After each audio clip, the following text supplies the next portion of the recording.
السلام علیکم جی، میں ہوں ضیاء بلوچ۔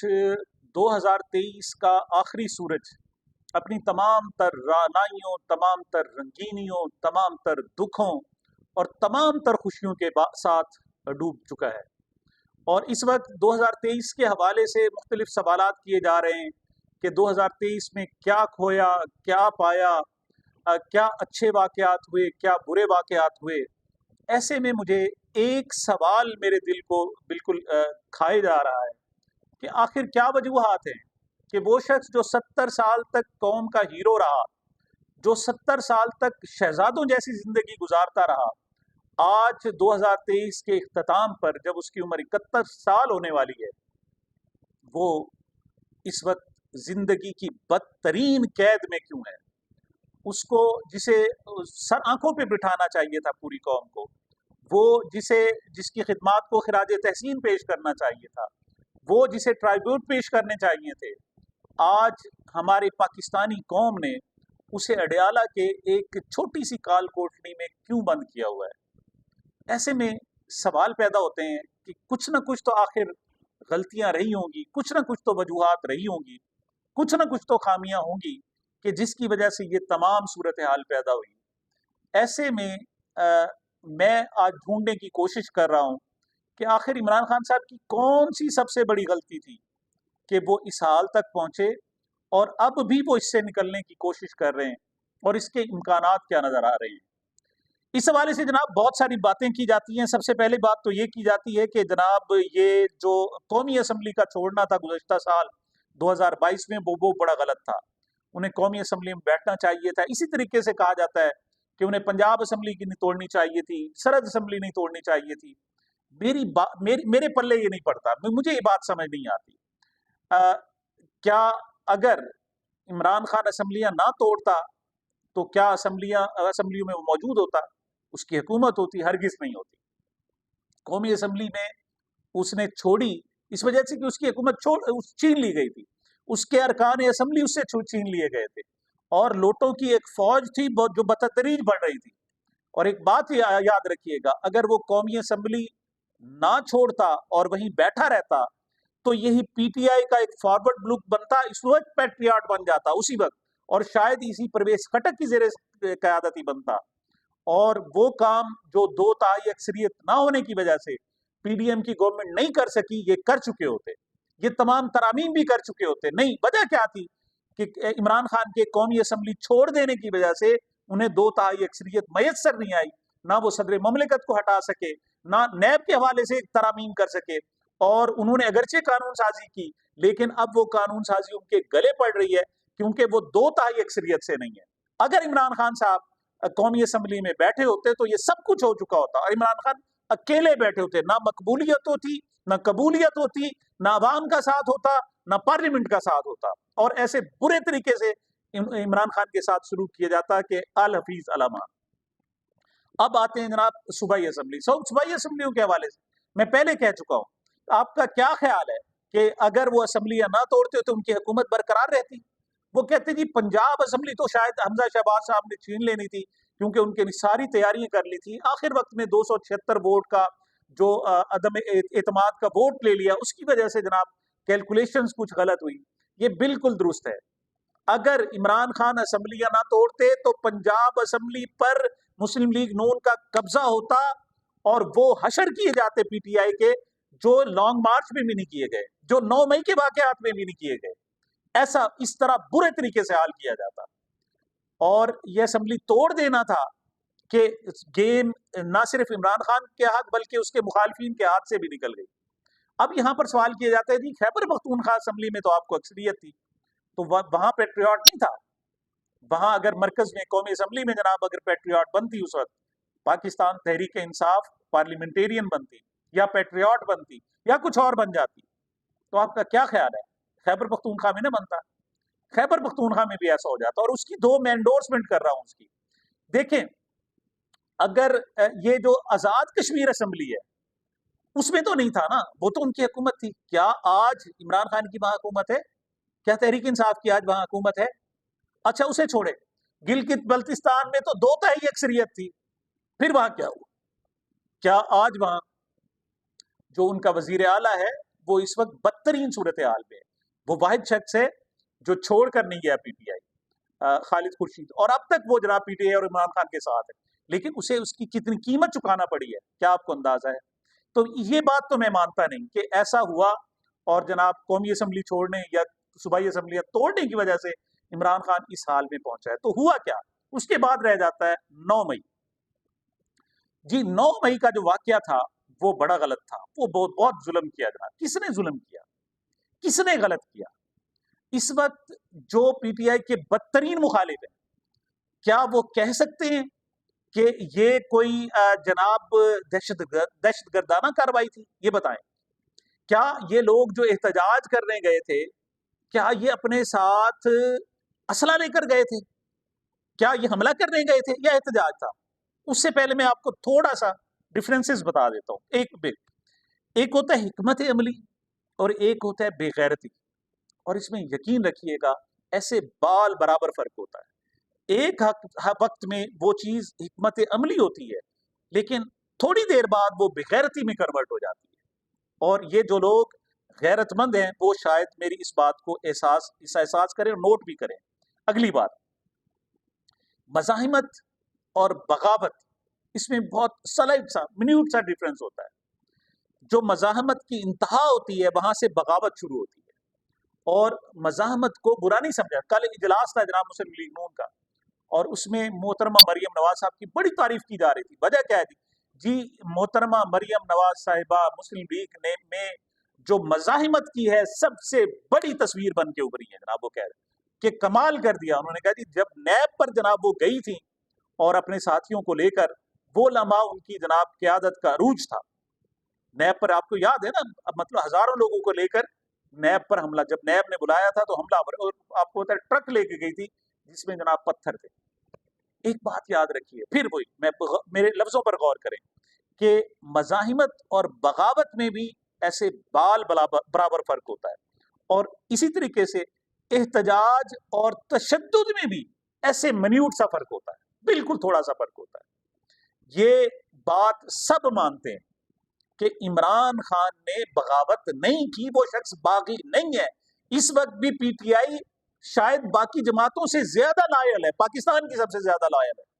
آپ کو پتا ہے 2 صوبے آپ کے ہاتھ سے نکل جا رہے ہیں. میں نہیں کہا علی احمد کرد کہہ رہے ہیں، میں نہیں کہا حامد میر صاحب کہہ رہے ہیں کہ خیبر پختونخوا اور بلوچستان جو ہے پاکستان کے ہاتھ سے ایسے نکل کے جا رہے ہیں. اس وقت بھی ایسے نکل کر جا رہے ہیں جیسے آپ کی بند مٹھی میں ریت ہوتی ہے، اور آپ اسے جتنا مرضی سنبھالنے کی کوشش کرتے ہیں آپ کی مٹھی خالی رہ جاتی ہے اور ریت نیچے گر جاتی ہے. اور آپ کو شاید یاد نہیں ہے، مطلب پختونستان کے نعرے جو لگتے تھے کنٹرول نہیں ہوتے تھے. بلوچستان میں آج تک آپ وہاں کی بغاوت کو کچل نہیں سکے، لوگ پہاڑوں پر بیٹھے ہوئے ہیں. ایسے میں اگر کوئی ایک لیڈر لائل ہے جو پورے پاکستان کی آواز ہے، پاکستان چاروں صوبوں میں کے لوگوں کے دلوں میں وہ دھڑکتا ہے، تو وہ عمران خان ہے. آپ کیسے کہہ سکتے ہیں وہ باغی ہے؟ وہ باغی نہیں ہے. آپ اسے پھانسی لگا دو، آپ اس کے 70-80% لوگوں کو پھانسیوں پہ چڑھا دو، وہ باغی نہیں ہے، وہ باغی نہیں ہے، وہ باغی نہیں ہے. پھر ہوا کیا؟ یہاں بڑا سوچنے والا سوال ہے. ہوا کیا؟ ہوا یہ ہے کہ وہ جو احتجاج تھا 9 مئی کا، جو احتجاج تھا وہ کب شہداء کی بے حرمتی میں تبدیل ہوا، یہ ہے سب سے بڑی غلطی. اور وہ بھی میں بالکل وثوق سے اور صدق کے دل سے کہہ سکتا ہوں کہ پی ٹی آئی نے نہیں کیا، لیکن وہ کون لوگ، اور وہ فوج نے بھی نہیں کیا. یہ بھی جو لوگ کہتے ہیں نا جی کہ فوج نے آ کر ایسا کیا، یہ سارا کچھ اور اس کا بلیم جناب پی ٹی آئی پر ڈال دی، میں اس کو بھی نہیں مانتا. لیکن چند لوگ تھے. اور عمران خان اس وقت کیا تھا کہ اس وقت وہ زیر حراست تھا. ایسے واقعات 2 مرتبہ پہلے بھی ہوئے تھے، یاد رکھنا. ایک مارچ میں جب عمران خان لانگ مارچ کر رہا تھا اور اس نے آخری وقت میں آ کر لانگ مارچ ختم کر دیا تھا. اور ایک مرتبہ پھر جولائی میں جب وہ ایک بہت بڑا مارچ لے کر باقاعدہ اسلام آباد پہنچ گیا تھا، اور اسے بکھر کے پل سے جناب مطلب مزاحمت بھی کرنا پڑی تھی، لیکن وہ اسلام آباد پہنچ گیا تھا. لیکن آخری وقت میں اس نے تمام تر اپنی مقبولیت کو بالائے طاق رکھتے ہوئے اس نے وہ احتجاج ختم اور لانگ مارچ ختم کرنے کا اعلان کر دیا تھا. کیوں؟ اسے وہ بال برابر فرق جو احتجاج اور مزاحمت اور دوسری طرف بغاوت میں ہوتا ہے اس کا فرق اسے نظر آ گیا. وہ کہہ رہا تھا مجھے کچھ اور نظر آ رہا ہے، وہ ابھی تک آج تک اسے ایکسپلین نہیں کر سکتا کہ اس نے اچانک کیوں بند کر دیا. اس نے کہا آگے مجھے لاشیں نظر آ رہی تھی، آگے مجھے خون نظر آ رہا تھا، لیکن اس سے آگے ایک بہت بڑی سازش نظر آ رہی تھی اور اس سازش کو وہ بھانپ گیا. اس وقت وہ لیڈر کیا تھا؟ وہ باہر موجود تھا. 9 مئی کو یہ ہوا کہ وہ لیڈر گرفتار تھا اور پھر جس کی جو مرضی آئی، ایک ایسا موب جو انکنٹرولڈ ہو، پھر اس کی جس کی مرضی آتی ہے وہ اشاروں سے جو کچھ مرضی کرا لیتا ہے. یہ ہوتا ہے لیڈرشپ کی عادت. ایسا احتجاج جو انڈر لیڈرشپ ہو وہ کنٹرولڈ ہوتا ہے، اور جو لیڈرشپ کے تحت نہ ہو پھر اس کے کانسیکوینسز بہت ہوتے ہیں. تو اس مرتبہ خان صاحب کو اس میدان میں نہیں رہنے دیا گیا تھا اور عمران خان صاحب کو گرفتار کر لیا گیا تھا. اور یاد رکھیے گا یہ گرفتاری سپریم کورٹ نے غیر قانونی قرار دی ہوئی ہے. سپریم کورٹ نے، کسی اور نے نہیں، کہ 9 مئی کی جو گرفتاری تھی وہ غیر قانونی تھی. تو 9 مئی کو حملہ پی ٹی آئی نے نہیں کیا بلکہ پی ٹی آئی پر حملہ ہوا. تو خان صاحب کا قصور کیا ہے؟ خان صاحب کا یہ قصور ہے کہ وہ اپنی 27 سالہ قیادت میں ہر سازش کو بھانپ لیتا، اسے کنٹرول کرتا تھا. اس میں ٹھیک ہے کہ وہ اس وقت میدان میں نہیں تھا اور زیر حراست تھا، لیکن اس کے بعد آنے کے بعد اس کے پاس ٹائم تھا، وہ اس سازش کو بھانپتا اور اس کا توڑ کرتا، لیکن وہ توڑ نہیں کر سکا. 9 مئی آج بھی پی ٹی آئی کے دامن پر ایک دبا ہے اور سب جانتے ہیں یہ غلط دبا ہے، لیکن اس کو دھو نہیں پائے. اور یاد رکھیے گا عمران خان یہ جو آج کال کوٹری میں بیٹھا ہوا ہے نا، یہ وہ کفارہ ادا کر رہا ہے، اس وقت کا وہ کفارہ ادا کر رہا ہے. اور وہ کب تک کفارہ ادا کرتا ہے مجھے سمجھ نہیں آتی.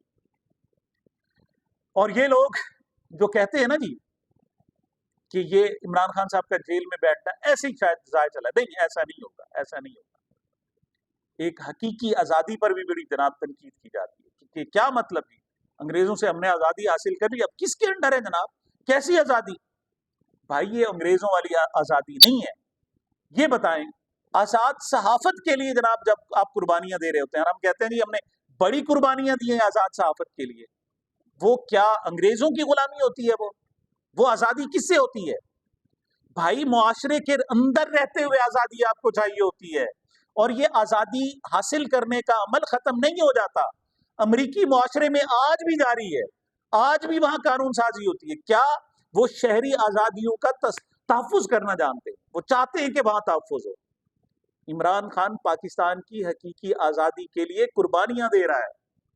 پی ٹی آئی کے 10,000 لوگ جو اس وقت جیل میں پڑے ہوئے ہیں نا، وہ اس وقت پوری قوم کے لیے کفارہ ادا کر رہے ہیں. یاد رکھیے گا ایک بہت بڑی قربانی دے رہے ہیں، اور مجھے لگتا ہے کہ انشاءاللہ اس سے عظیم پاکستان بن کر ابھرے گا، جس میں یہ علاقائی تعصب نہیں ہوگا، یہ زبانوں کا تعصب نہیں ہوگا، یہ جناب قومیت کا تعصب نہیں ہوگا. پوری پاکستانی قوم ایک قوم بنے گی، اور میرا خیال مجھے لگتا ہے ایسے کہ وہ عمران خان کی زیر قیادت بنے گی. لیکن یہ جو اس کے ارد گرد جال بنایا گیا، آج 2023 کی جناب یہ شب ہے، آخری شب ہے، اور اس میں جناب وہ جال جو اس کے ارد گرد بنایا گیا ہے وہ کیسے ٹوٹے گا، اس توڑنے کے لیے وہ صحیح کر رہا ہے. اس توڑنے کے لیے اسے 8 فروری کے الیکشن کا انتظار ہے. یہ 2 سال سے وہ اس الیکشن کا انتظار کر رہا ہے، اس الیکشن کا، ورنہ تو کوئی چار نہیں ہے نا، کچھ نہیں ہے، کوئی صورت نظر نہیں آتی. قوم کو 8 مئی کو نکلنا ہوگا، اور یہ صرف عمران خان کے لیے نہیں ہوگا، ہماری آنے والی نسلوں کے لیے ہوگا.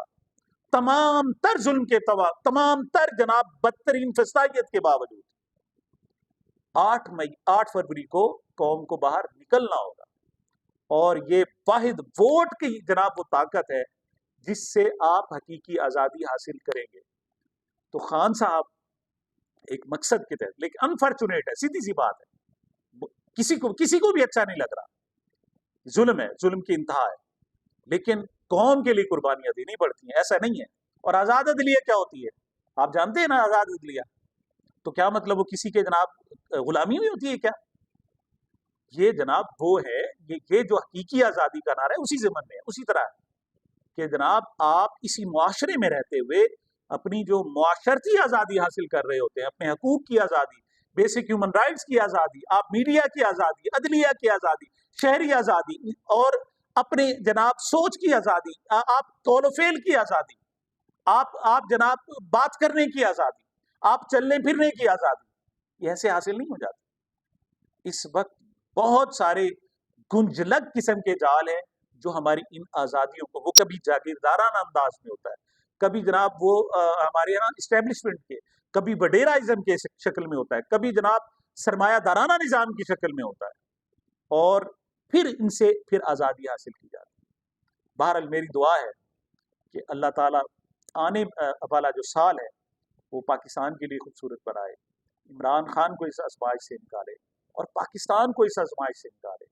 جب تک یہ سارا معاملہ حل نہیں ہوگا، جب 70 سے 80% آپ کی مقبولیت والا جناب لیڈر جیل میں پڑا رہے گا، ملک آپ کا ترقی نہیں کر سکتا، آپ کو سوچنا پڑے گا۔ اللہ تعالیٰ ہمیں، اور جو ارباب اختیار ہیں جن کے سوچنے کا وقت ہے، میں سمجھتا ہوں کہ دیکھیں اس وقت دانشوروں کا ایک کی ضرورت تھی کہ وہ آتے اور رول پلے کرتے، درمیان میں کوئی میڈیٹر کا رول پلے کرتے، دونوں طرف لوگوں کو بتاتے، غلطیاں بتاتے دونوں طرف، لیکن وہ رول بھی پلے نہیں کیا جا رہا۔ لیکن مایوس نہیں ہوں میں، پاکستانی قوم سے بھی مایوس نہیں ہوں، عمران خان سے تو بالکل نہیں ہوں، اور اپنے وطن سے بھی مایوس نہیں۔ انشاءاللہ یہ جو خوبصورت صبح ہے وہ لازمی ضرور ہے۔ سامعین، یہ میری اب تک کی گزارشات تھی، مجھے میرے چینل کو اپنی محبتوں اور دعاؤں میں یاد رکھیے گا۔ ملتے ہیں چھوٹے سے وقفے کے بعد۔